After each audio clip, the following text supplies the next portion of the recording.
In this video, we will be looking at the distillation of crude oil.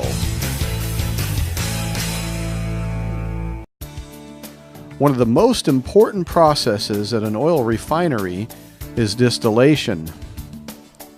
Distillation is the first step of turning crude oil into usable products. The process starts with boiling. When you heat water, it will reach 212 degrees Fahrenheit. This is the boiling point. The water will not get any hotter than this. At this point, the heat changes the water into steam.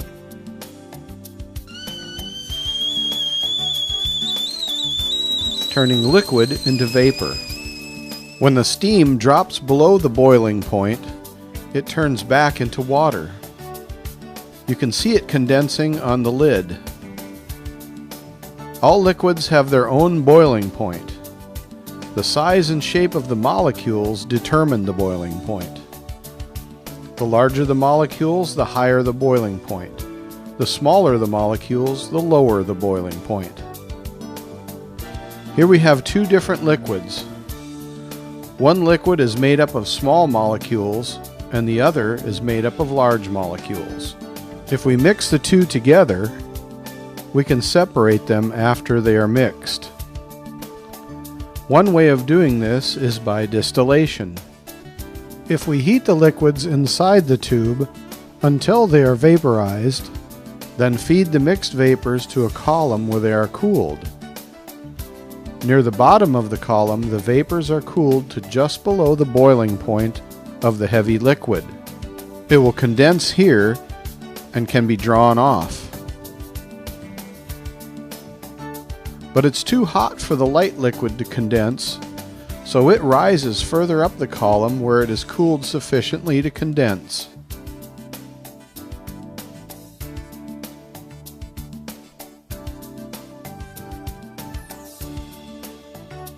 At the top of the column, the light liquid collects, and at the bottom of the column, the heavy liquid collects.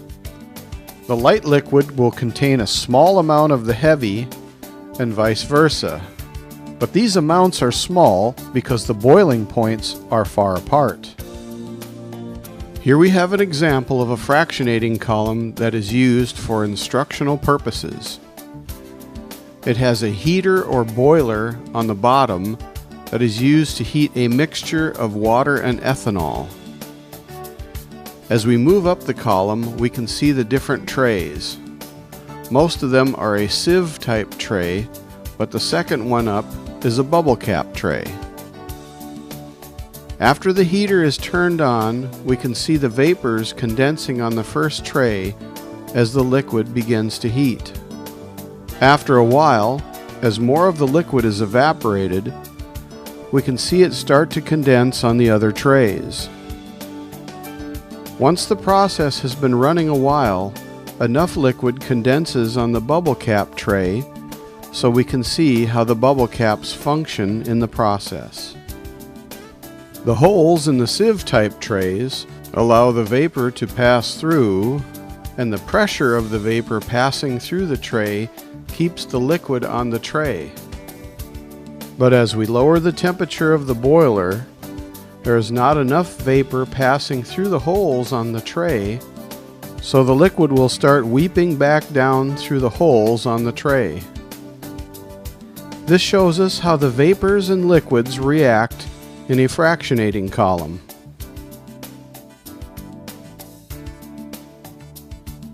Crude oil is a mixture of many types of molecules called hydrocarbons.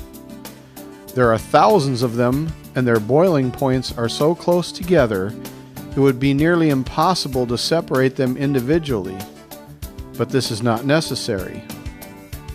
Instead, crude oil is lumped into groups called boiling fractions.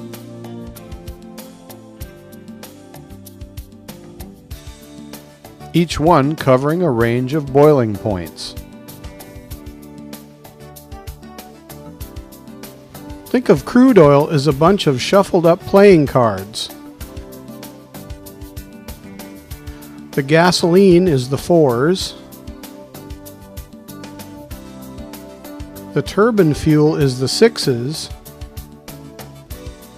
The diesel fuel is the 8s. And the fractions with the highest boiling ranges are the kings and queens.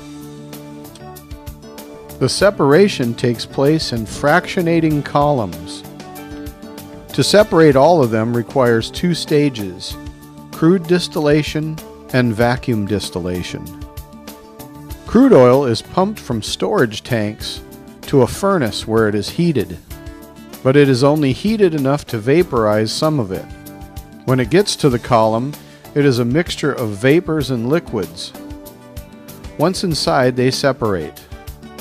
The liquids fall to the bottom. They are the queens and kings. They will be dealt with later. The vapors, the 4s, 6s, and 8s, will rise. As they pass through the tray, they are cooled. When their temperature falls below the boiling point of the heaviest fraction, this fraction will condense on the tray and be drawn off. The rest of the vapors will rise up through this tray to the next, where they cool further, below the boiling range of the next heaviest fraction. This condenses, and it too is drawn off. The vapor that is left is drawn off the top of the column and is condensed. There are several ways of separating fractions. One way is to use bubble cap trays. On each tray inside the column are mushroom-shaped fittings called bubble caps. The hot vapors rise up through the stem, then back down underneath the bubble cap, making contact with the liquid on the tray. If liquid and vapor are of the same fraction, the liquid will be cool enough to condense the vapor. So if the liquid consists of 8s, the vapor that condenses will also be 8s. But if the vapor is of a lighter or lower boiling fraction, it will find this liquid too hot to condense in. It will bubble through and rise to the next tray still as vapor. If the liquid consists of 8s, these bubbles will be 6s and 4s.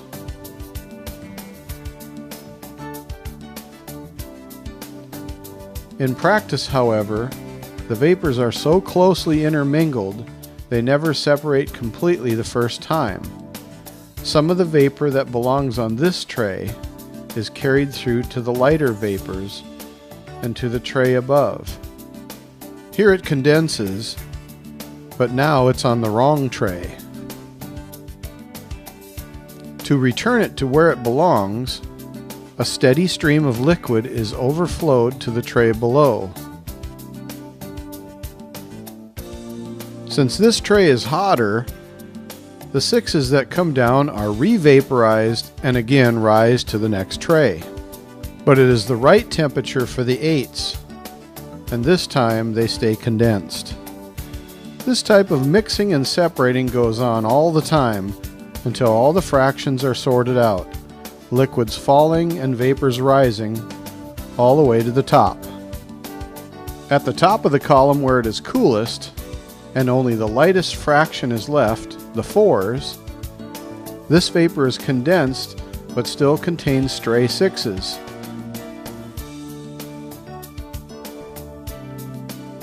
So here too a steady stream is returned to the tray below. The 6s remain in the tray and the lighter 4s are re-vaporized.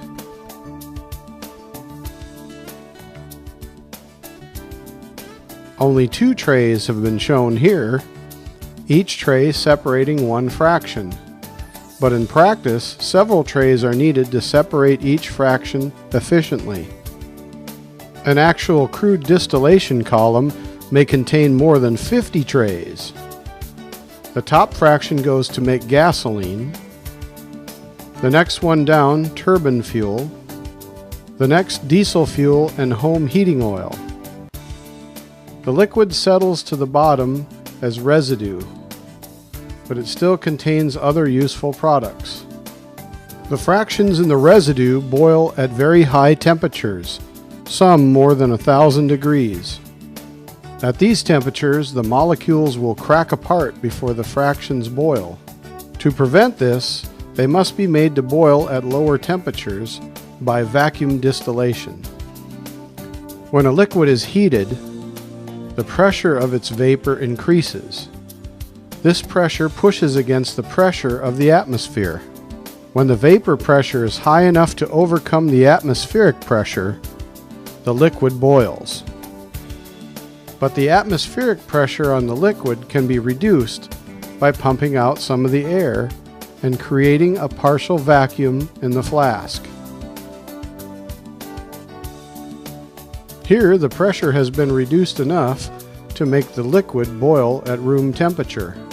Similarly, if the pressure inside the distillation column is reduced, the heavy fractions can be boiled at lower temperatures so they can be distilled without their molecules cracking apart.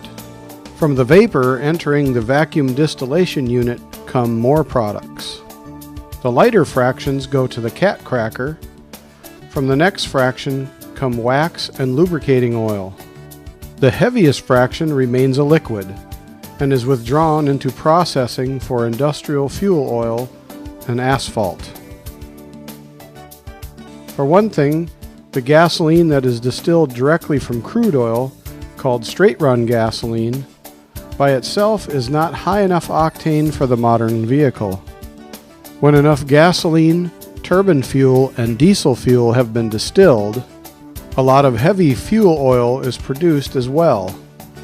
By using another process, cracking, heavy oil can be converted into high-octane gasoline.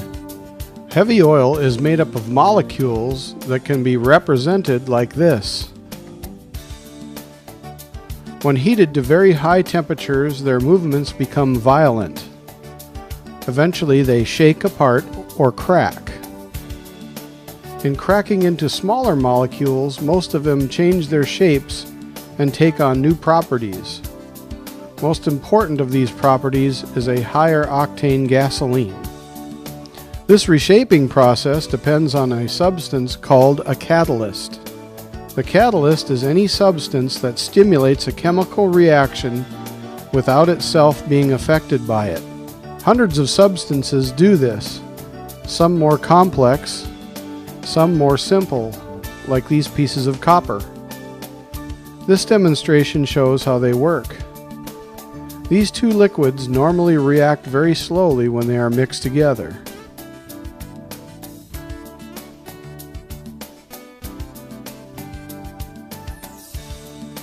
Now we add the copper. The reaction is speeded up. When the action is complete, the catalyst is unchanged and can be used again. Many catalysts are used in a refinery. One of the most important uses is in a catalytic cracking unit, a cat cracker. The catalyst used here consists of silica and alumina in the form of a fine powder. To do its job effectively, each grain must present the largest area possible to the heavy oil that is to be cracked. The catalyst also has to circulate freely in the cat cracker, and to do this, it must be made to behave like a liquid. At rest, the powder is a solid mass and will support a metal object. But if gas or vapor is blown through, it is turned up or fluidized. Now the object will sink as if it was in a liquid. To do its work in the cat cracker, the catalyst must be heated to more than 1,000 degrees Fahrenheit. Then, at the base of the unit, hot catalyst and heavy oil meet, and the cracking begins. The heavy oil is immediately vaporized, and the vapor in turn fluidizes the catalyst. this mixture rises to the reactor. Here, the heat and the catalyst complete the cracking reaction.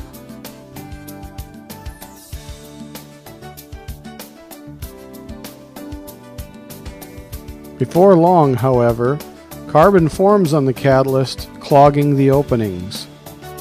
This reduces the working area and makes the catalyst less effective, so it has to be cleaned. It's fed to a regenerator where the carbon is burned off. The burning also heats the catalyst back to its working temperature, and it's ready for use again. This is the cycle of the cat cracker. Steady flow of catalyst meets a steady flow of heavy oil, and cracking goes on continuously, producing new shapes of high-octane gasoline.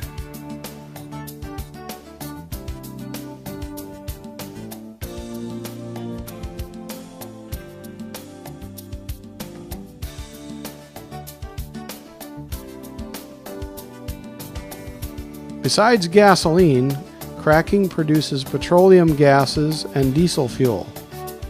All these products are passed to a distillation column where they are separated. But cracking doesn't provide enough high-octane gasoline to meet the demand, so low-octane straight-run gasoline is converted to high-octane gasoline by catalytic reforming. Straight-run gasoline consists mainly of short, straight molecules. To upgrade these shapes, these molecules must be changed, that is, reformed. As before, heat and a catalyst are required.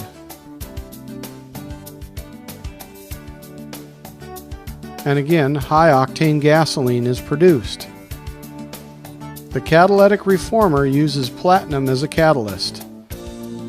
A thin film of platinum is coated on pellets of aluminum oxide, and they are packed in the reactors.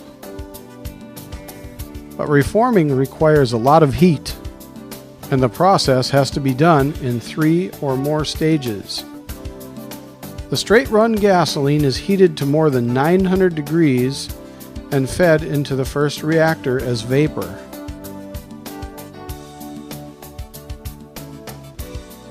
As it passes through the catalyst, reforming begins.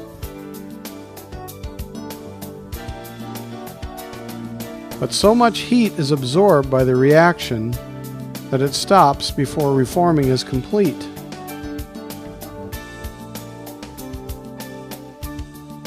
When it leaves the first reactor, the vapor is only partially reformed, so it must be reheated and sent to the second reactor. Again, the vapor cools below its proper reaction temperature and the reaction stops. To reform the vapor completely, it must be reheated once more and fed to the third reactor. Here, any remaining straight-run gas molecules change into high-octane gasoline.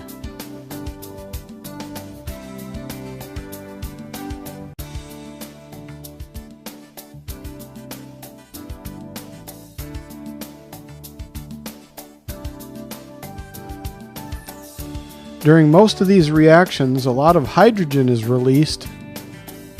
Its presence not only inhibits the formation of carbon on the catalyst, it is also valuable for use elsewhere in the refinery. These then are the principal refining processes: crude distillation and vacuum distillation, which separate crude oil into various products. Cracking, which converts heavy oil into high-octane gasoline, and reforming, which converts straight-run gasoline into high-octane gasoline. This is only part of the story. Other processes turn out additional products, as well as providing many raw materials for the chemical industry. All in all, there are thousands of products based on petroleum, and more uses are being developed all the time.